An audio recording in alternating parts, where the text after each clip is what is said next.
So in that scenario, what is the frequency of the risk assessment that need to be carried out?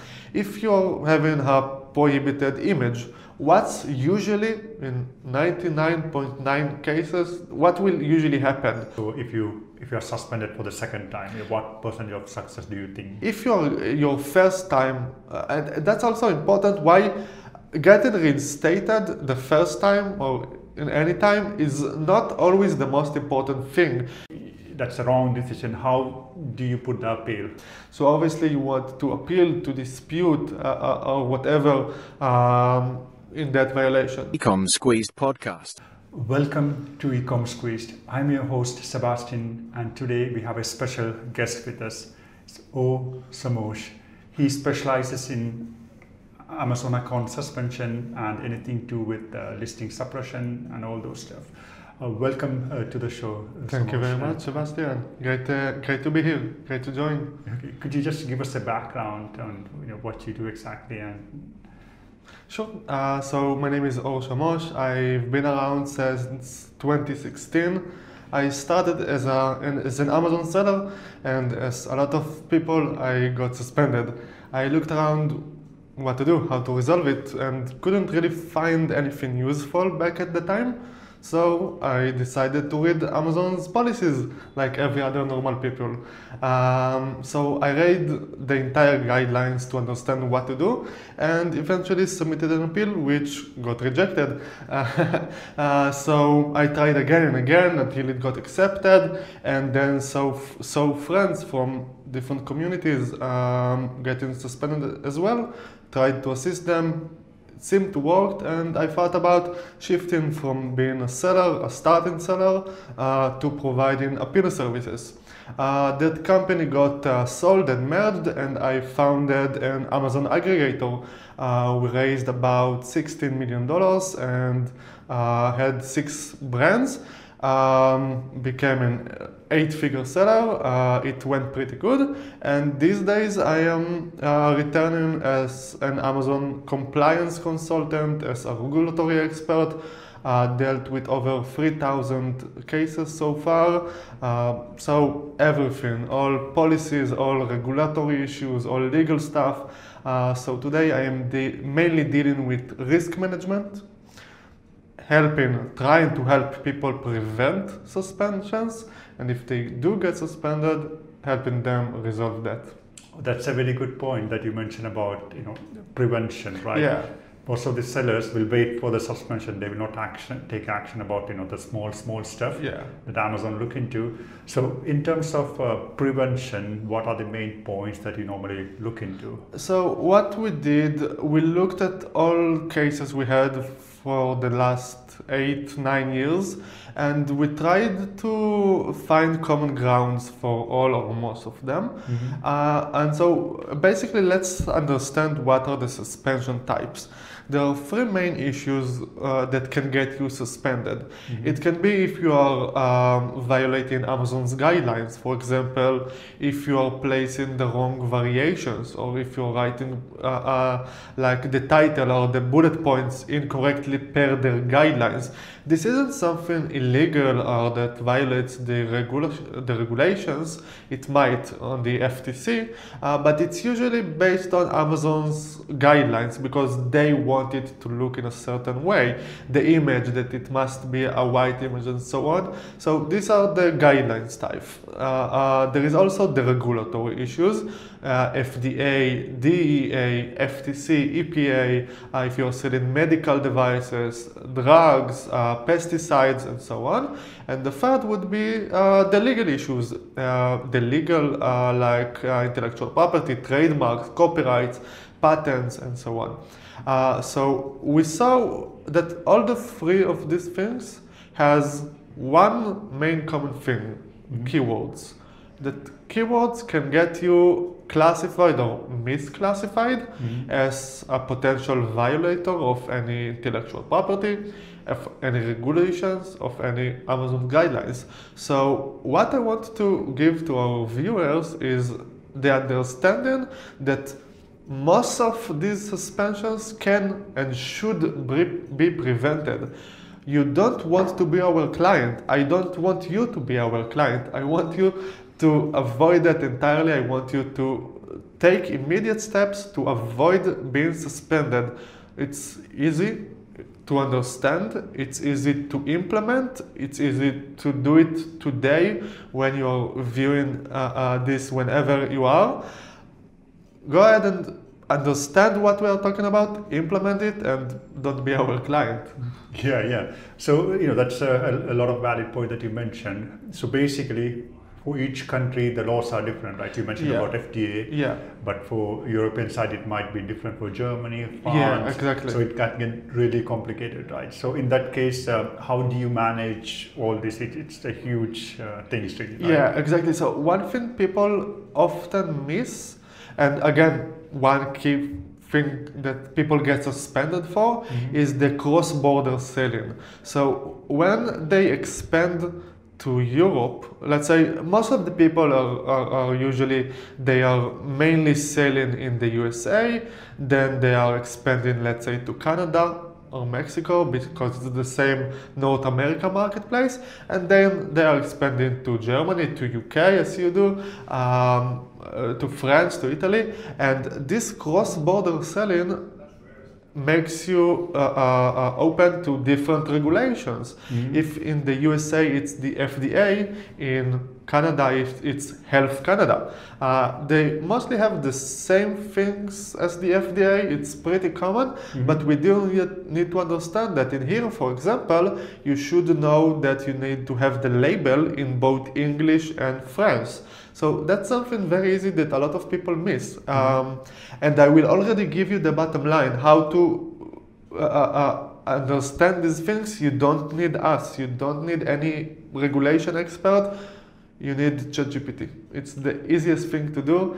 Just go ahead and talk to any other AI tool. Just go ahead to this tool and I will explain along this session, but this is the bottom line. Go ahead and use Google. Even Google is good for that.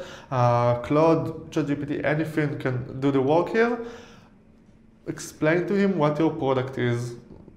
Copy paste the entire content of your listing and ask him, hey, okay, I am a USA seller, Amazon, not Amazon, it doesn't matter. I want to check my listing if there are any prohibited content, if there is anything problematic in my bullet points. If I want to expand to Europe, to Italy, what other certificates do I need? In most cases, it can give you a very good answer. So you don't need us, you don't need to pay tons of money for anyone. You need to understand that you need to check these things, which are mainly in regards to the content. It will be the listing, the product detail page. It will be the packaging. It will be the labeling, which is different, and it would be the product certificates. So these are the four main things that you need to check to ensure you are fully compliant either in your home marketplace or in the one you want to expand to. Okay, great. And let's assume that I'm a seller and I'm turning around 2 million per month and I'm on vitamin category, right? So in that scenario, what is the frequency of the risk assessment that need to be carried out? So is that monthly or is that so everyone has their own risk tolerance. So this is basically what I usually do with people. I help them understand their risk tolerance. I'm not like saying, hey, okay, this variation is prohibited, fix it. No. I'm here to help people understand the risks that they are facing. Let's take an easy example. If you're having a prohibited image, what's usually, in 99.9 cases, what will usually happen? Amazon will remove that main image, suppress your listing, give you the option to upload a valid image. That's it. No risk to your account, usually no risk to the listing, only a very simple suppression which can be fixed in 20 minutes. So do you want to have a prohibited image which potentially gives you more traffic in exchange for the risk of having it suppressed for 20 minutes? usually the answer is yours, but it will usually be yes. But if we are taking it for variations, for example, you come to me and you say, hey, look, these variations are great. I know for certain that they give me a lot of traffic because I see that people are being converted from one variation to the other. It's the best thing that gives me all of my revenue. Great, that's up to you. But we are here to tell you, okay, these days, or the other days, Amazon is focusing on different things. In some cases, they will put a lot of effort on reviewing pesticides. In other days, it will be reviews manipulations. In other days, it will be variations. So I can come to you and say to you, okay, the risk you are taking is having your entire account from being suspended. And if you will tell me, yeah, you already got suspended and resolve it, great. But a second time offense, for example, would be much harder to resolve. And it will become from variation manipulation to variation abuse. I'm not sure that I know how to fix it. So if you want to take that risk, it's up to you. And then how often do you want to evaluate it? Again, it's really based on how many listings you have, how many different aspects you need to check. If you're a medical product or a simple, I don't know, a glass, so it really depends on that. But in the minimum, once every year, or even once, that's it, once. Let's one time have everything checked out. Make sure your content, your packaging, your labeling, and the certificates are fully compliant. And then do it whenever you're making big changes. For example, not only just like changing a few words for the SEO in the listing, that's okay. But if you're changing your packaging, obviously make another check to ensure that's compliant. And then every once in a while that you feel that it's relevant. Okay, that's great. And you mentioned about the Amazon focus on certain policies time to time. Yeah. So I think recently it was variation abuse. Yeah, so exactly. What's the current focus on Amazon? What are they enforcing at the moment? So before what they are enforcing, let's understand why they are not enforcing everything 24/7. Yeah. Amazon is working with algorithms like every other company. So putting that algorithm in place costs Amazon money. They can't review the entire market 24/7. Obviously, it's their platform, it's their market, it's their algorithms, but it costs money. Yeah. It costs money to put that algorithm in place to search and evaluate. So they don't scan everything 24/7 for all possible violations. So they do it mainly once the regulator puts pressure on them. If we will take it to 2019, it would be the pesticides, which the EPA put a lot of pressure on Amazon. A year before that, it was the reviews manipulation, when the FTC came and told them, hey, let's cut things down, let's stop with those things. Amazon, please start enforcing. So Amazon had to had their algorithm scan the marketplaces more often, and then usually in the Q4 in the holiday season, they are mainly enforcing on again reviews manipulation and variations. Those are the most common things that Amazon is enforcing during the holiday season. But then there is like the everyday things. If you are selling a medical product, so you are more likely to get scanned for medical marketing claims by the FTC and being classified. If you're selling, let's say, something that that's been in touch with food, so it also will be the FDA, but a different aspect of it. So it really depends on your product, the category, the subcategory, and the time of the year, or how much pressure Amazon is getting from other regulators. Yeah, that's basically it. Okay, great. And what are the chances of getting the account back? So if you are suspended for the second time, what percentage of success do you think? Yeah, so it really depends on if you're a manipulator or an abuser. There's a big difference between the two of them. It doesn't matter if Amazon suspends or deactivates or terminates, that's just terminology, and it really doesn't matter how long it has been. It matters if we can understand the context of what happened. If your first time, and that's also important, why getting reinstated the first time or in any time is not always the most important thing, because getting reinstated is relatively easy. So if you're using if you're using ChatGPT to write you the appeal, it might get you through, but you should be careful with it. And I will give you an example, and then it will also explain about the second time violator. We had very recently a client who got suspended due to a simple issue of defective complaints, customer negative experience. That's the easiest thing to resolve. Trust me, ChatGPT can resolve it for you. If you know what you're doing, you can get it resolved. This is why if someone reaches out to us, it's a relatively cheap appeal, because it doesn't take a lot of effort. Most of our efforts would be the research and the strategy.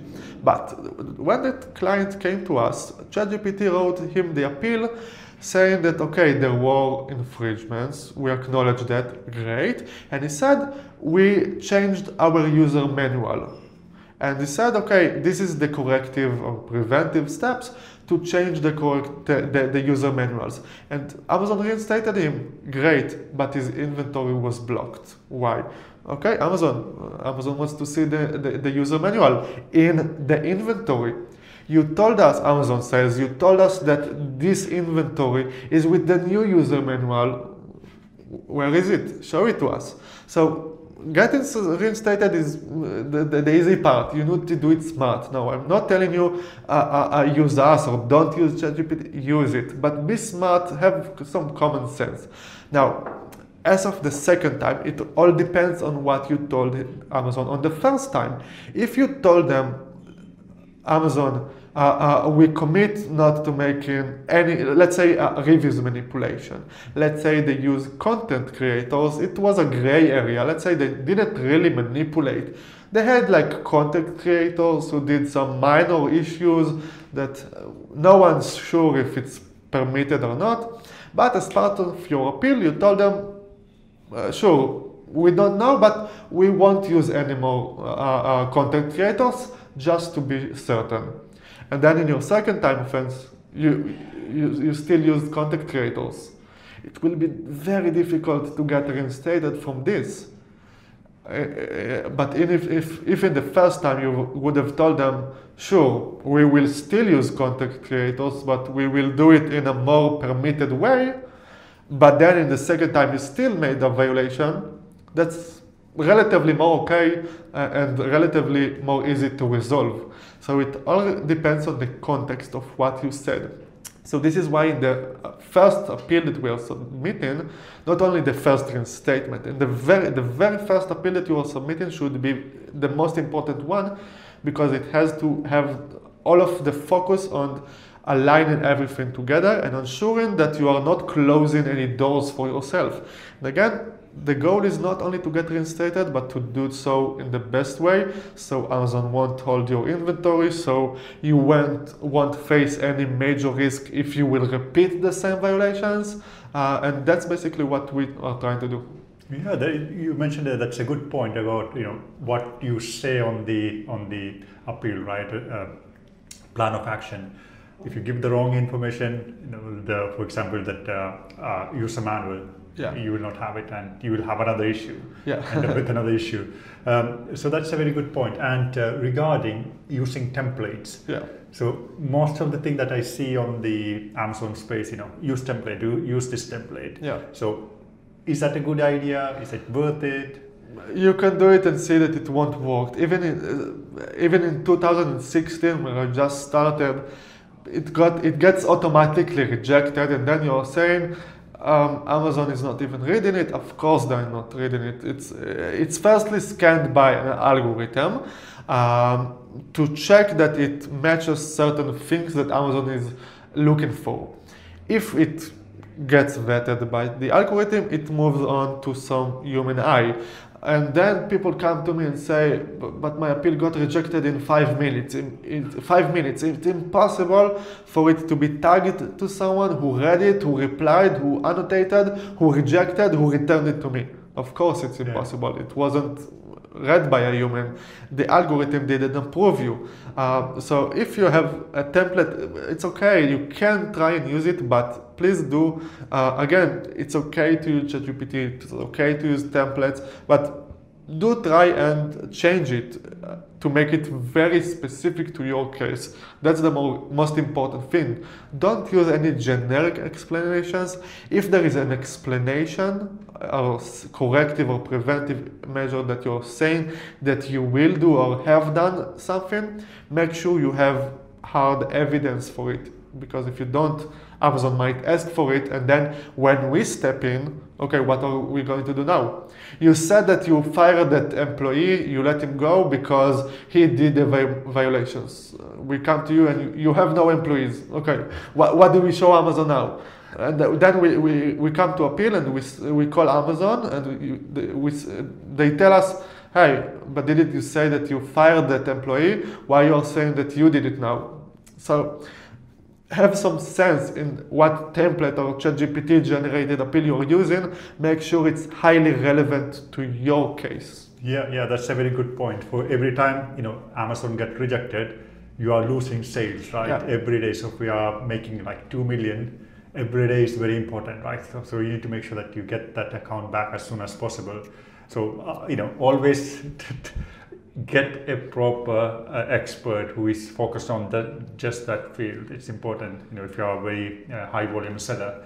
And I want to switch back to, I have seen account suspension. This is kind of out of blue, and they will say, oh, we found something similar item in your name, and they don't mention which account is that. It's a duplicate account. So can you just explain what is that and why it happens? Sure. So related accounts are relatively difficult to resolve. Let's try to understand how their algorithm works, and it pops to my mind an example from reviews manipulation. I will give it and I will then connect it to related accounts. So when you are getting suspended for reviews manipulation, some come to me and say, I didn't do anything for the last 3 years. Amazon is now enforcing me for something I did 3 years ago. How did they find out about it? They didn't find out about you doing manipulations. They found out about the buyers. What does it mean? So if you had or are doing something, it's usually like, let's say you found a few buyers, gave them a keyword to use, and then refounded them on PayPal. And if that specific buyer is doing the same thing over and over and over, Amazon's algorithm will catch him.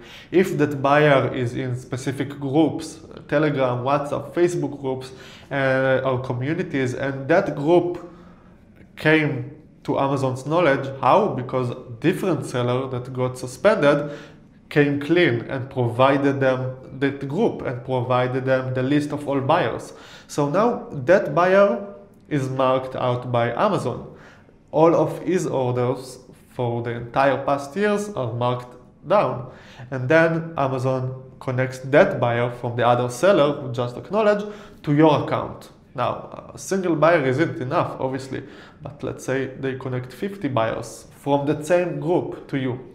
So that's the hard evidence that Amazon has on you, which just got connected to you, not because you did something wrong, but because that buyer group just got revealed to Amazon by another seller who came clean. And then you will be suspended. So same thing happens in related accounts, usually. Let's say, for example, you had a different address, used a similar Wi-Fi, IP, computer, and so on, and then that other account got suspended.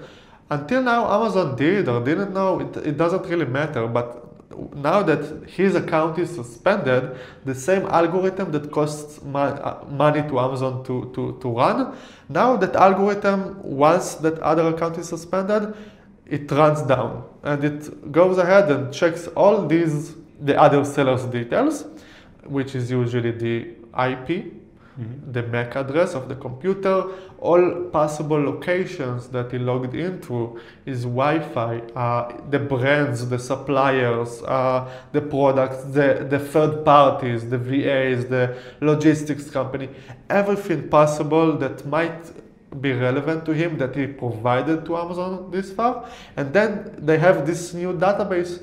So now this database is joined to Amazon's algorithm and being scanned. And if there is a match to your account, that's a risk point. That's called a fingerprint.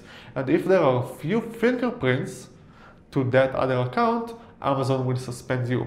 So it's not necessarily that you did something wrong or you do have a connection. It can be an honest mistake by Amazon. It's not your fault that you were in this hotel and used the same IP or same public computer or whatever, but you do need to have some trace log to know. Amazon will not tell you any of it due to safety measures. But usually if you get suspended due to related accounts, that's difficult because you have to trace back all your steps, everything possible, to come to Amazon and say, hey, we honestly don't know. If you do know the other account, it's not relevant. You must either disconnect the relation or get the other account reinstated. Don't even try to tell them that you don't know the other account. It's almost literally impossible, but only if you honestly don't know the other account, show Amazon, okay, yeah, sure, in that date I traveled and I were at that hotel and I used the public Wi-Fi. I used the internet from the cafe down my house. My friend, he came to my house and he logged in through my computer to my Amazon account. And maybe my friend got connected to him and I got connected to my friend. So it's very hard. It doesn't make sense. How can I remember all of this? It's hard. I don't have anything other than that to say, but you do need to show Amazon all of that. So Amazon will find that thing that might get related, and then you show them, and hey, okay, I might be connected due to 1, 2, 3, 4. I put it on an affidavit and declare that you have no operational, legal, financial, business operations or whatever to any other account. So that's basically the method to resolving that thing. And you also can ask Amazon to initiate another identity verification to your account, which will then cross-reference all of your details once again. Okay, that's a great point. And you mentioned about Amazon knowing about the Facebook groups, or yeah, and that's through a seller, right? So do you think Amazon actively looking into groups outside Amazon? What's going on? 100%. They are not only looking at the groups; they are working with Facebook. Facebook gives them away the data. Really? If you are joining. Not only posting, just joining a Facebook group that Amazon reviews, Amazon buyer reviews, something like that. Amazon reviews, free gifts, free I don't know what. Facebook gives away the data of everyone on board in the group, everyone who posted, all images, everything. They are giving it to Amazon. Amazon is analyzing it, making that data points, those so-called fingerprints, from the related accounts, the fingerprints for the reviews manipulation. So one more fingerprint, one more. Only the presence of your Facebook account in that group, that's sufficient to mark you as a potential violator. So don't do that. Everything is up front, everything is there. Amazon is visible to all of that. Same thing with like you think you might be hidden away if you're using PayPal or Telegram or WhatsApp. Eventually, again, that buyer can mark you down if it's in other places, and Amazon will trace it back to you. So yeah, Amazon is well aware of all of this. Okay, that's a very good point to know. Be careful on what you do on social media sites. Yeah. Okay, I want to switch back to Amazon account health HR. Yeah. So for a normal seller, what are the things that they have to look into on the dashboard? So first, ignore that okay. rating. It's completely useless, completely irrelevant. Let's give you two examples from two recent clients. Sure. One is a 20 million seller. He had 970, something like that, account health rating, and he got marked with one simple violation for, it was counterfeit, I think, counterfeit without a test buy. One violation and his entire account got suspended. 970 account health rating, $20 million a year. One small violation without a test buy, it's relatively small, and his entire operations got shut down. And then let's take the second client we had. 220 account health rating. So his account, he had like about 50 violations, like 40 suspected IP, 10 regulation issues, 5 policy compliance, 2 listing issues, and his account is live.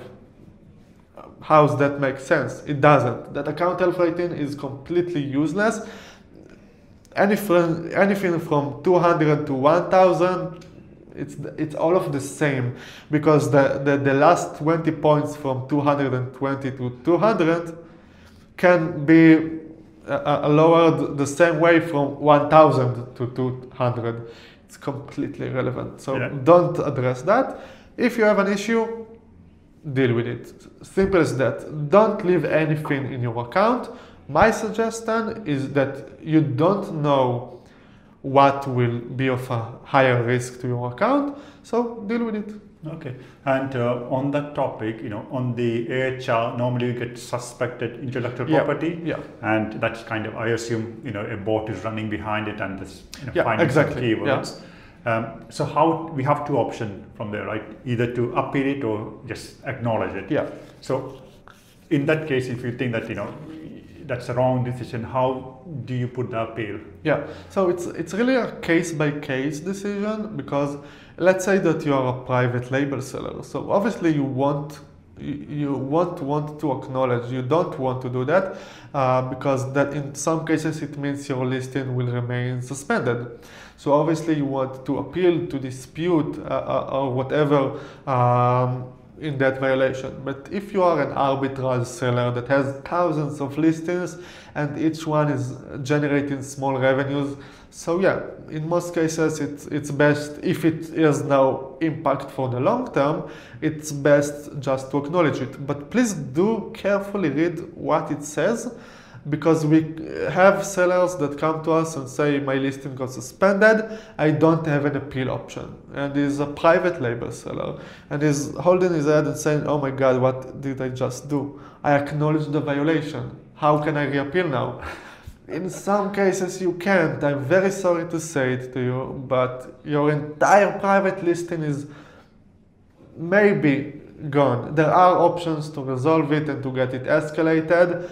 It's very difficult, so please, before you acknowledge, before you do anything there, I know there's a lot of pressure. Again, I'm a seller myself, I know the pressure behind it when everything goes down, but please, the first thing that you need to do is turn off your computer, go outside for a walk, 10 minutes, 15 minutes, clear your head, come back and read whatever it says. Because from my experience, when you're first seeing it, you're making mistakes. And a lot of people that are approaching us after they did those mistakes.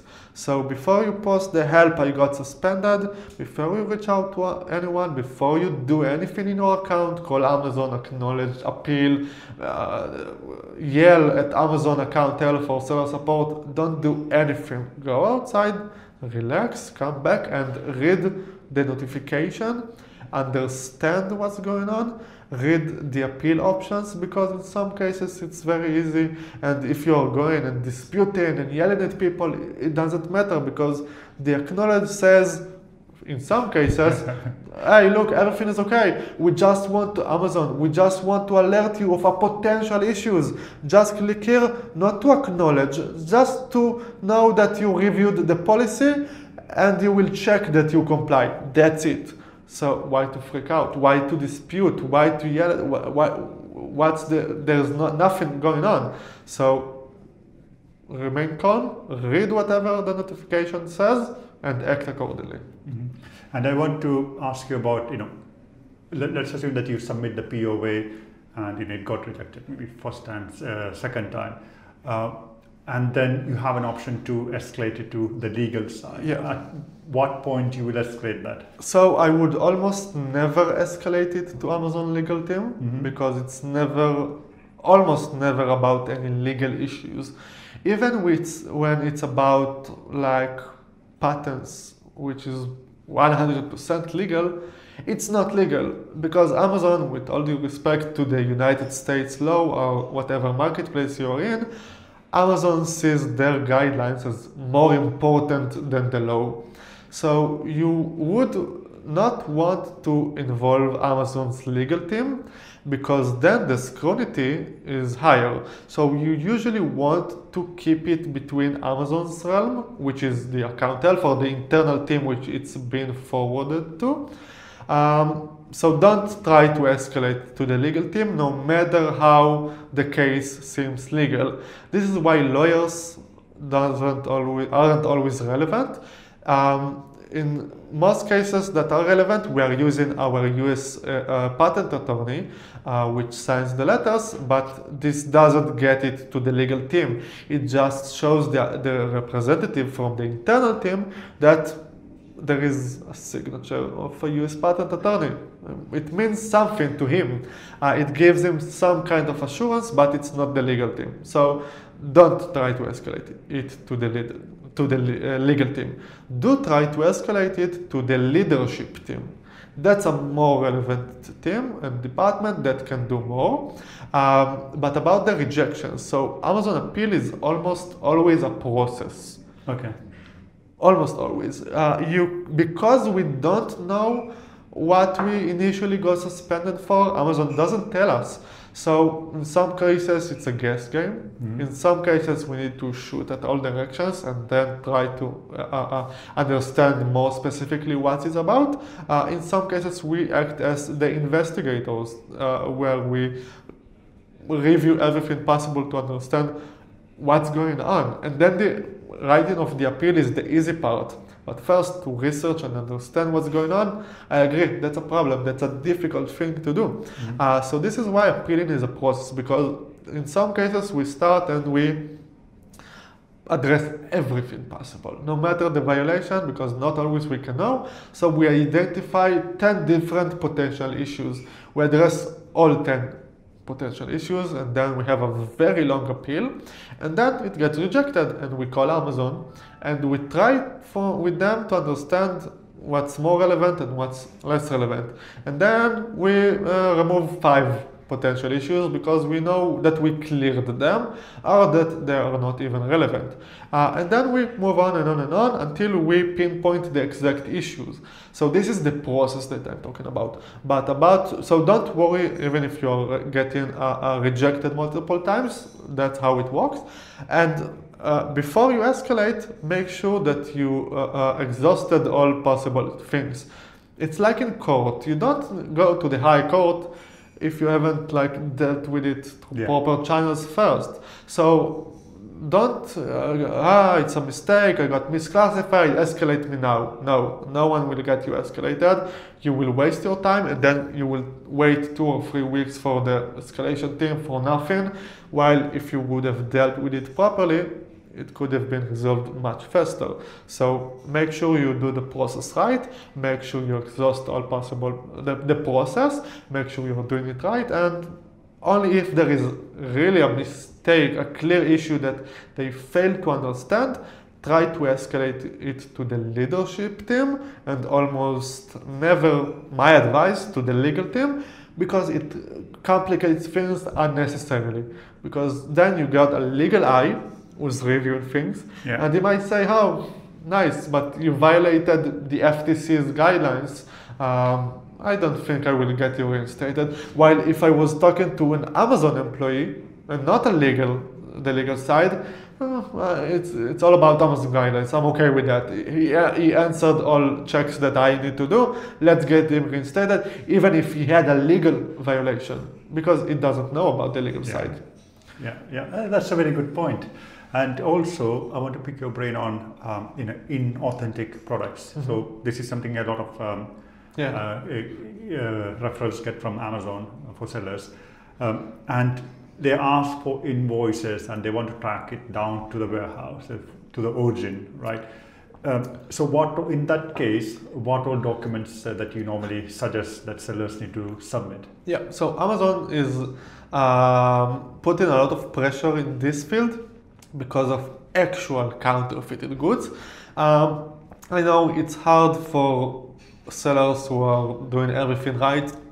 It's not your fault, but you need to understand the context of why it's happening. Such a user marketplace, they are dealing with so much counterfeits, and in the end, the customers are getting damaged. So Amazon is forced to enforce or to verify or to check your goods.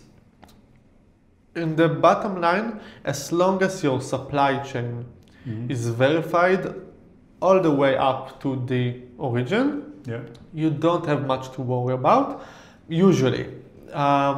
In some cases, Amazon will come and say, no, give us a letter of authorization. How can I get a letter of authorization? I'm such a small seller.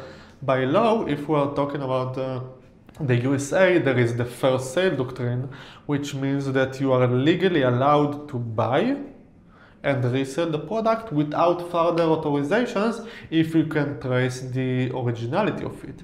In Europe, the exhaustion rights means basically the same about patents or trademarks. It means that once the seller, the brand, the distributor, whoever it is, sold you the product, they are exhausting all their rights, their legal rights, and now you hold the rights to resell it or to distribute it without authorization. So Amazon's request for a letter of authorization isn't backed by anything legal because you are legally allowed to do it. It's backed by the wishes to make the marketplaces safer. They took it, in my opinion, to the extreme. It doesn't make sense today. I have cases where I have a traceback to the origin, to Nike, to Adidas. I have the entire supply chain of five supplier, and Amazon is still saying no, provide to me the letter of authorization. But still, in the most cases, if you have the traceback, you can remain calm. And what's most important to your question, make sure you have proper invoices that checks all Amazon's requirements. It's all in their guidelines, but it basically means that the item is with description, the quantities matches, the name and your address are exact match to your Amazon account, all the suppliers details are there. That's basically it. It needs to show that the entire payment was made. You need to have the bank payment slip to show, again, the bank is on your name, you made the payment. So the invoice is under my name, the payment is under my name. Great, that's first thing that you are checking. Then, if possible, have the supplier. If he doesn't cooperate or doesn't give you information, Google it, check for online information. In some cases we found, again, Nike for example, we found that on their website there is a list of authorized distributors, and who knows, that supplier that we purchased from is on that list. That's it, you are cleared. So just search and try to find ways to validate your supplier. Okay, that's a very good point. Thanks a lot for mentioning that. My last question will be, I'm not sure if this is the right question for SFP, seller fulfill prime. That site get deactivated sometimes. Because if you don't fill in the orders correctly and everything, and you have to put in an appeal, right? Yeah. In that case, what will be your suggestion? What are the information that we have to input in that POA? Sure. So it takes it back to one of the first questions of why you need to be careful while appealing and having it strategically written, because resolving these things are the easiest thing to do. It can take 5 minutes and you're back online. How? If you will say to Amazon, I won't do FBM anymore. That's it, you get reinstated. Easy as that. Do you want that? No. I actually saw someone who came to me and wrote the appeal with a generic template and got reinstated, and he says, I can't, why my FBM options are not available? Because you promised Amazon you won't sell on FBM anymore. This is why they got you reinstated. What do you want? I mean, what can we do now? In some cases there are options, in some cases unfortunately not. So this is why you have to be very careful about what you submit to Amazon. Again, getting reinstated is the easiest part, the easiest thing. We need to do it smart way. So be careful with, again, use ChatGPT, use templates, but use it in a smart way. So in these cases, what you need to understand is the exact reason of what went wrong. Like many other types of suspensions, don't blame others for it. Don't blame your carrier or the logistics partner or the warehouse for not fulfilling in time. If they didn't fulfill in time, it's because you didn't instruct them sufficiently and didn't have SOPs. If, per Amazon side, you would have acted correctly, you should have stopped orders in time when you saw that there is a backlog or something. So always find a way to show that you are responsible for it, even if you are not. Try to show what you did wrong, why it happened, not because the carrier got late, because you didn't instruct the carrier accordingly. And then, based on that, show them how you are going to prevent it in the future. And in these cases, it's important to focus on talking about the customer, because Amazon is actually saying here, okay, we gave you an option not to fulfill the product through us, Amazon, but through yourself. We want to know that you will meet the same standards that we, Amazon, are standing by. So show us, Amazon, that you align with those standards. So what you want to show in the appeal is to convey whoever is reading it. First it would be the algorithm, then it would be the human. Show him that you understand that. Show him that he can trust you moving forward, that you will fulfill all orders correctly by the highest standards. Okay, that's great. That's a very good point that you mentioned. And at seller appeal, do you offer like active management, like auditing the account to make sure that everything goes right? So do you offer any services like that? So we don't offer like a retainer or something, or management, but what we can do is make that one-time risk management or quarterly or monthly. We even have someone who's doing weekly auditing because he's a very high seller, over 100 million a year. So he needs it because he has tons of listings. But for whoever is listening, we can help you with how often you want, but do make this one-time auditing, because again, we won't tell you to change things, we won't change anything for you. You want to keep the prohibited variations? Go ahead. Do you know that they are prohibited? Do you know what's the risk? We are here to help you understand what risks are you facing. And then I can come to you with a strategic plan. I will tell you, okay, these variations are prohibited. I evaluate that with a 40 success, a 40%, Amazon will separate them in the coming 3 months. With a 10%, Amazon will suspend your account in the next 6 months. Do you want to take that risk? Sure, take that risk if it's worth it. And I can come and say to you, with a 90%, I can get you reinstated within a week. Does it worth it? I don't know. You tell me. If you want to take that risk, go ahead. But I'm here to help you understand everything and evaluate so you can make a smart risk management. Oh, that's a very good point. So the seller knows exactly what they're getting into. I think most of the sellers, they don't have that. That's like ignored. Basically. Yeah, then they'll come. I don't know what I got suspended for. Okay, because there are a lot of things you need to know, sure, but it's a business. Every business has to know a lot of things. So we are here to lay down for you in very simple things, very simple way, and to help you evaluate if it's worth it. The bottom decision is for you to make. But we are here to help you. Like, let's say there are some things that I will tell you, look, do it now, trust me.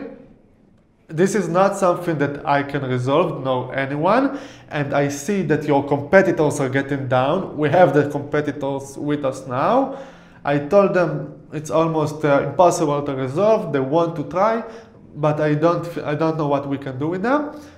And then if you still want to keep the violation, you're either too trusty of yourself or I don't know what. But there are some cases that has no sense, because I can show you that you will be left. Let's take a simple example, the supplements. I had an entire niche that I knew it would get suspended, everything there. And I had a new seller come to me before he launched the product, and he told me that he thinks it's a good opportunity, and he asked me for my opinion.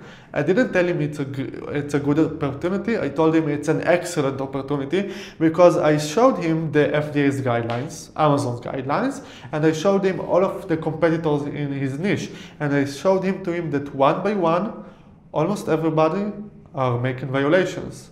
When will Amazon enforce? I don't know, but eventually after a year and 2 months, something like that, he came back to me after he launched and he said, oh, I am alone in the niche with only 5 other sellers.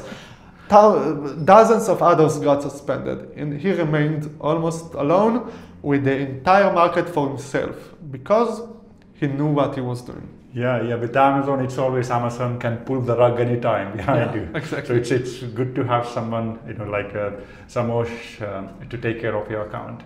And where should the viewers find about your website? And I will put the LinkedIn and the website details down in the show notes also. So if you can give us some more details to the viewers, please. Perfect. So it's basically Amazon Sellers Appeal. I'll just Google my name, Or Shamosh, and you will find out about me. You can reach out via Facebook, LinkedIn, WhatsApp, the email, the website, wherever you feel comfortable with. If you will put the link, it would be great, and then you can reach out to me directly, and we can help you. We usually don't even charge money to help with preventing things, because honestly, my goal here is to help you keep your business, to help you remain clean without any issues. So feel free to use that. Feel free to reach out. We'll help with anything. And if unfortunately you do get suspended, we will be happy to take care of that. That's great. Thanks a lot for your time. Really appreciate that. All those wonderful advices that you have given. Thank you for having me. All right. Take care. Thank you.